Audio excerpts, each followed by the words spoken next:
Kelly, an ambitious photographer from Seattle, has always found inspiration in faraway places. She loved traveling alone, finding unusual landscapes that seemed untouched by time. Her most recent project required her to explore the mysterious Lake of Mirrors, a place deep in the Montana mountains known for its amazingly smooth surface. The local she spoke to in a small roadside cafe gave her mixed answers. The bartender, a man with deep wrinkles and tired eyes, just shook his head when she asked about the lake. If you are smart, don't stay there longer than necessary. Not everyone who goes there comes back. The other customers in the coffee shop looked at her out of the corner of their eyes, as if she had already been handed an invisible sentence. But Kelly was skeptical. Just another legend for tourists, she thought as she finished her coffee. The road to the lake was a challenge. The winding path ran through a dense forest where the trees seemed to lean toward the road, trying to catch her car with their branches. When she finally reached the shore, the sun was already starting to sink below the horizon. The lake was just as she had imagined, but in reality, it looked even more eerie. Its surface was perfectly flat, not a single wave, not a single movement. It looked as if it were frozen, reflecting the trees and sky so clearly that it was hard to tell the difference between reality and illusion. Kelly took out her camera and started filming. Her attention was immediately drawn to an old, crumbling hut on the opposite bank. She thought it would be a great subject for a series of photographs. Abandonment and tranquility combined in one shot. A few hours passed unnoticed. Kelly worked silently, enjoying the silence, which was sometimes interrupted by distant bird calls. But as she looked through the picture she had taken, something caught her eye. In one of the photos of the hut, the reflection in the water looked different. On the mirror's surface, she saw not just a hut, but a figure standing at the door, although there was no one there. Kelly stopped, took a deep breath, and thought it might just be a coincidence or a visual error. However, the feeling of anxiety slowly grew. She looked around, but everything remained calm. The sun was slowly sinking, and the shadows of the trees were getting longer and thicker. "This place is strange," she whispered to herself as she gathered her equipment. Deciding to come back the next day, she got in her car and drove away. But even a few miles from the lake, she felt like someone was watching her through the rearview mirror. Kelly returned to the lake the next morning, although she felt a little uneasy in her heart. She convinced herself that everything she had seen the night before was a play of light or just fatigue. Legends and horror stories are just gossip, she thought as she stopped the car at the familiar shore. The morning was cool, but the lake water remained perfectly still. Its reflection was so clear that it seemed to Kelly as if she were looking at herself in a huge mirror.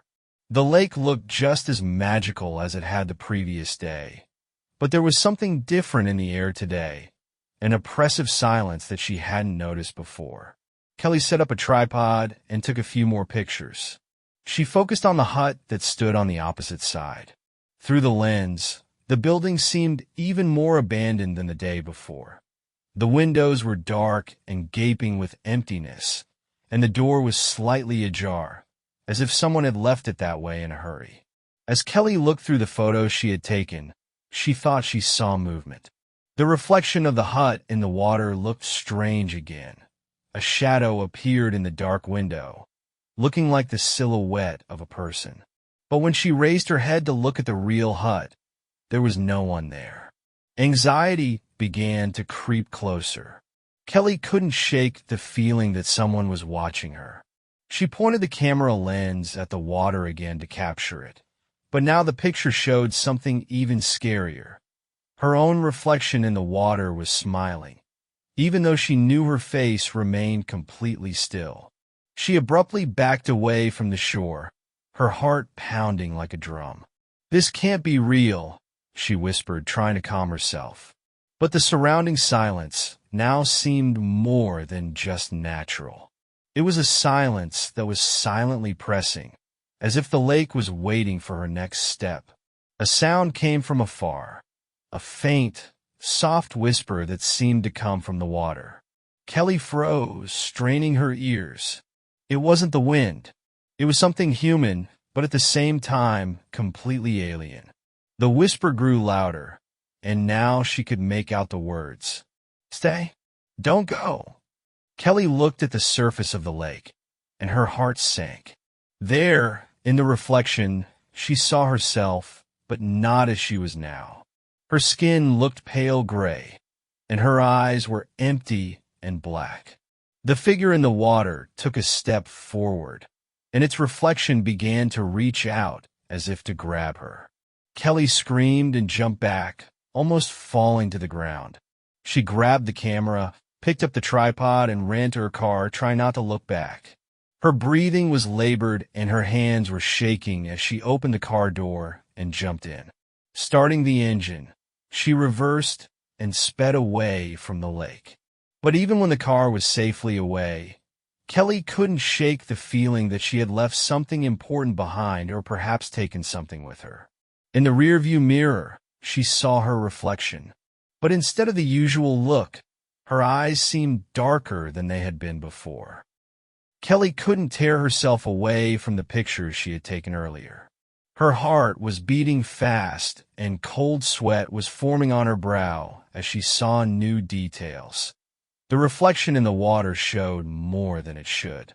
In one of the pictures, her face was not looking at the camera, but directly at it, with an ominous, eerie smile.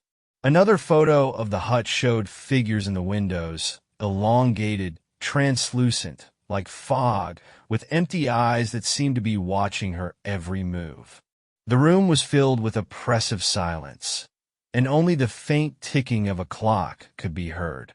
But suddenly a whisper broke the silence.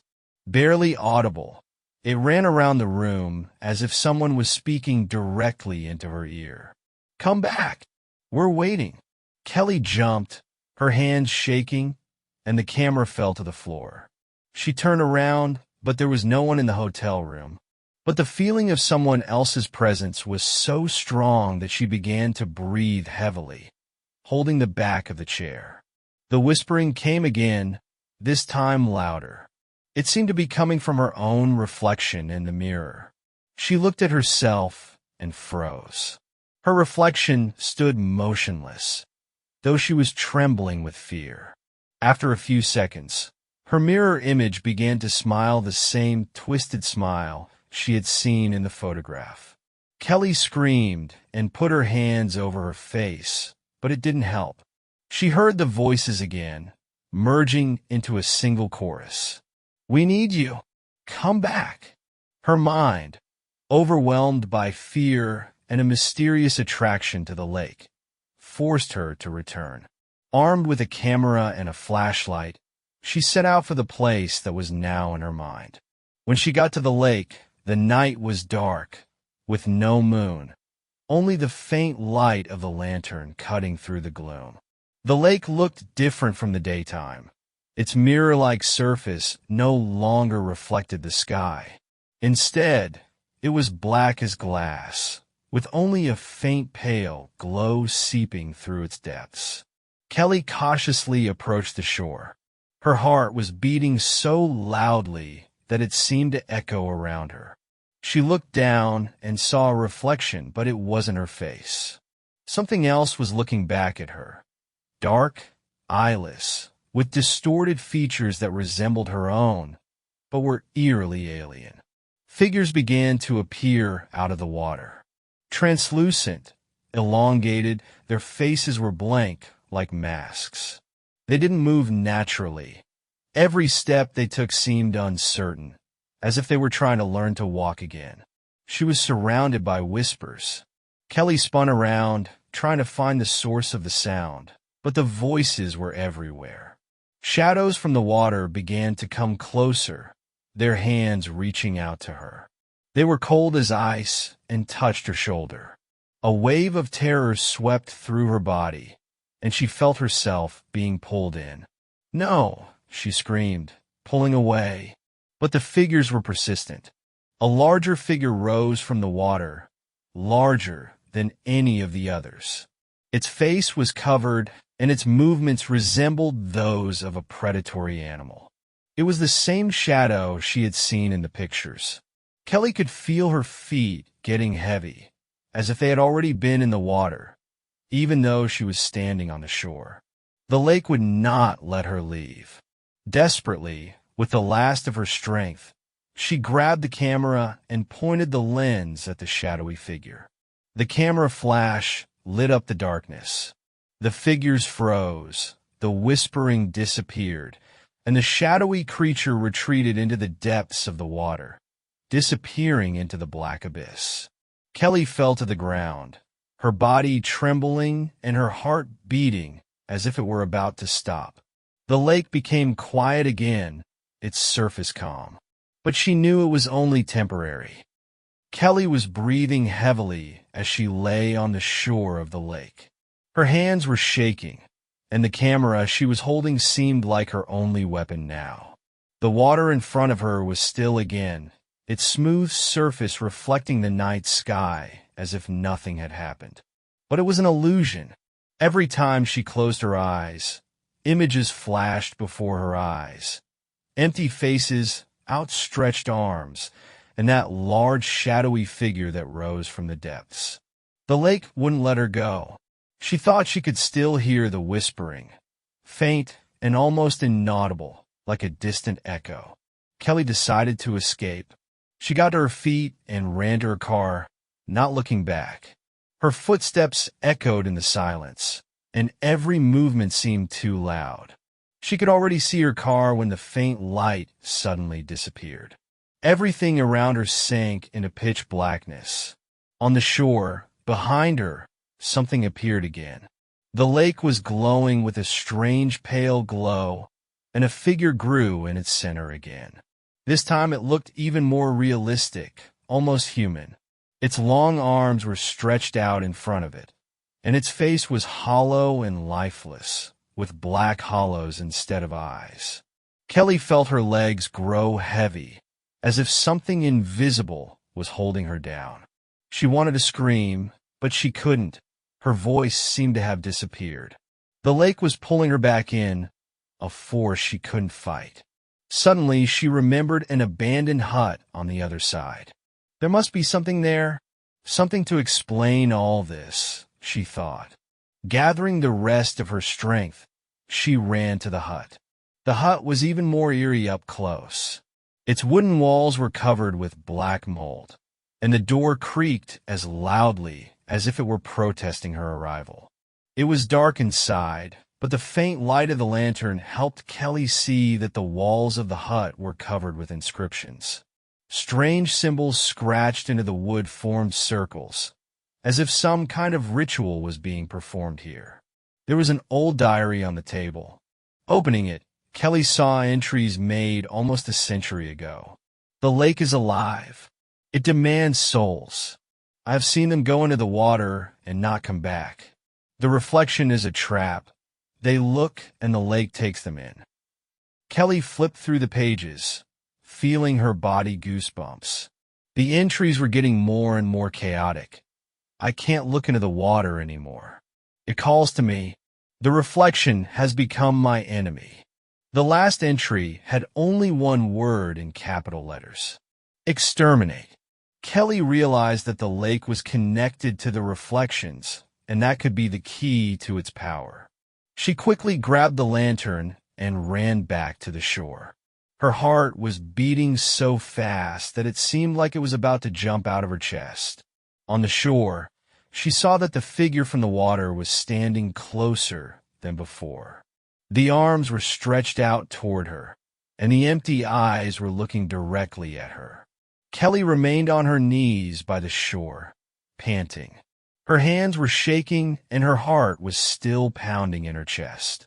The lake looked completely different now. Its surface was no longer mirror-like, but looked like ordinary muddy water stirred up by the waves. It seemed as if it had lost its power. She got to her feet, leaning on the camera as if it were her last support. Looking around, She saw the hut, which now looked completely abandoned and almost ruined. The inscriptions on the walls had disappeared, as had all the shadows that had previously haunted her.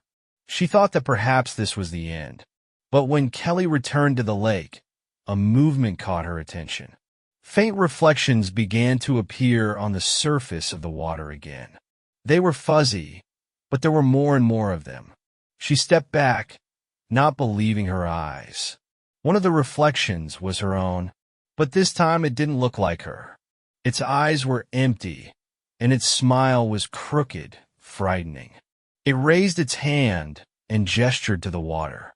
Kelly felt her legs grow heavy. The ground beneath her feet felt slippery, and she realized that she was once again standing on the edge of a trap. The lake no longer looked dead. It had come back to life with new strength, and now it was trying to take her away. Kelly looked around desperately, her camera still hanging around her neck. She knew it was the only thing that could help.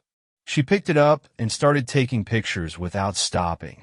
Each flash caused the reflections in the water to blur, but they came back stronger each time. The lake roiled, its surface rising as if the water wanted to reach her. The reflections were reaching for her, and their hands seemed to be getting closer. Then Kelly remembered the entry in her diary. Destroy. Gathering what strength she had left, she pulled out her camera and threw it as hard as she could into the center of the lake. The water parted, the camera sank, and in that moment everything went silent. The surface of the lake no longer shone. The reflections disappeared. It looked dead, like an ordinary body of water.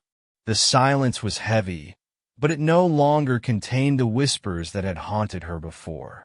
Kelly walked away from the shore and gathered all her equipment and headed for the car. Her heart was still clenching with fear, but she felt like she had escaped. Driving out of the forest, she happened to glance in the rearview mirror. For a moment, she thought something was moving behind her. A shadowy figure stood in the road, its empty eyes following the car. Kelly accelerated, refusing to look back. The lake was behind her, but she knew it would not forget her.